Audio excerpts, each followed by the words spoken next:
पूजा पाई अगाधुआ फूल तोलुछंती कि रातिरो फूल कड़ तोली रखुछंती कि काहा बाड़ीरो फूल चोरी करी ठाकुरंको पूजारे लगाउछंती कि सोईथिबा वस्त्ररे किंबा चप्पल पिंधी फूल तोलुछंती कि होई जांतु सावधान एपरि कले घटे भयंकर घटना। फूल हेउछि प्रकृतिर एक सुंदर दान। भगवान को प्रसन्न करिबा पई ओ भगवान को कृपा पाइबाकू प्रत्येक व्यक्ति फूल तुलसी बेलपत्र इत्यादि तोली थांती ओ भगवान को अर्पण करिथांती।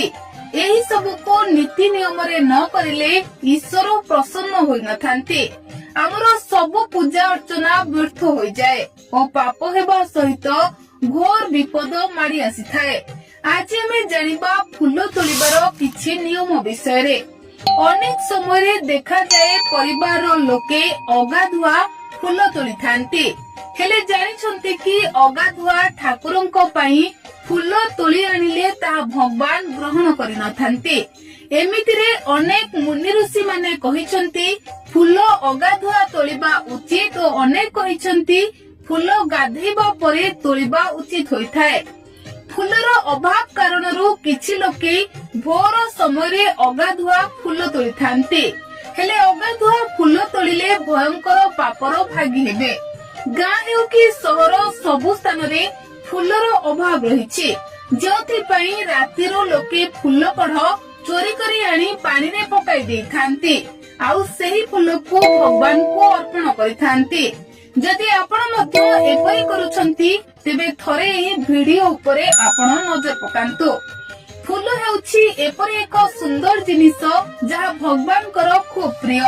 आउ फूल एपरि एक वरदान पाइछि जे से भगवान को शोभा वृद्धि कराई थाए, जहा फल रे जने भक्त भगवान को हृदय रो फूल चढ़ाइले अनेक पुण्य अर्जन करबा सहित पाप मध्य क्षय होई जाई थाए।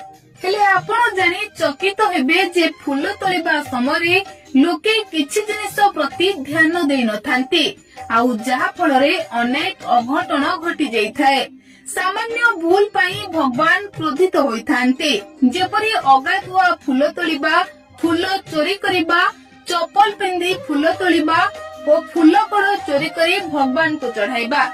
जदिओ फूल अगाधुआ तोला जाई परिबो हेले ता पई किछि समय अछि, किंतु जे माने राति अधुरु कढ़ आनी पानी रे भिजाई रखी भगवान को अर्पण करिथांती सेही फूल भगवान केबे भी ग्रहण करि न थांती, कारण फूल गछरी फुटिबा पूर्वरु ताको तोलिबा द्वारा भगवान क्रोधित होई थांती। सेभली चप्पल पिंधी फूल तोलिबा अनुचित होई थाए। आउ सबुठो गुरुत्वपूर्ण कथा हैला फूल केबे भी अन्यर बाड़ीरू चोरी करंतु नाही। भगवान केबे भी चोरी जिनिस को ग्रहण करि न थांती। जदि आपण केबे फूल चोरी करंती तेबे सेही फूल को भगवान कदाबी ग्रहण करंती नाही एवं आपणको उपरे चोरर पाप लागि थाए। एहा छडा शास्त्र अनुसार फूल केबे चोरी करिबा आनिबा उचित नुहे, यह शास्त्र विरोधी अटे। अगाधुआ मध्य जने व्यक्ति फूल तोली परिबे, किंतु एहा पूर्वरु हाथ पाद धोइबा सह धुआ वस्त्र पिंधिबा उचित बोली शास्त्र रे वर्णित अछि। एहा छडा शुद्धि क्रिया, चंद्रग्रहण, सूर्य पराग समय रे अगाधुआ फूल तोलिबा उचित नुहे, कारण फूल दिनक परे बासी होई जाए। केवल दुईटी फूल को पूर्व दिन तोलिके रखिएबो, गोटे सुन चंपा और अन्यटी पद्म फूल। एही फूल मौली थाए किंतु बासी होए नहीं और एहा पूजा योग्य होई थाए। फूल को पानी सिंचन करी भगवान को अर्पण करबा उचित। फूल रे धूली लागिले एहा को धोई अर्पण करि हेबो। रविवार और संक्रांति रे फूल अगाधुआ तोलिबा उचित नहे। तुलसी पत्र रविवार और संक्रांति रे तोलिबा उचित नहे।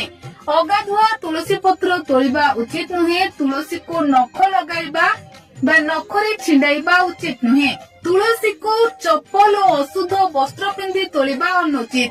जदि आपण एही नियम न मानंती तेबे अनेक अशुभ घटना घटी थाए।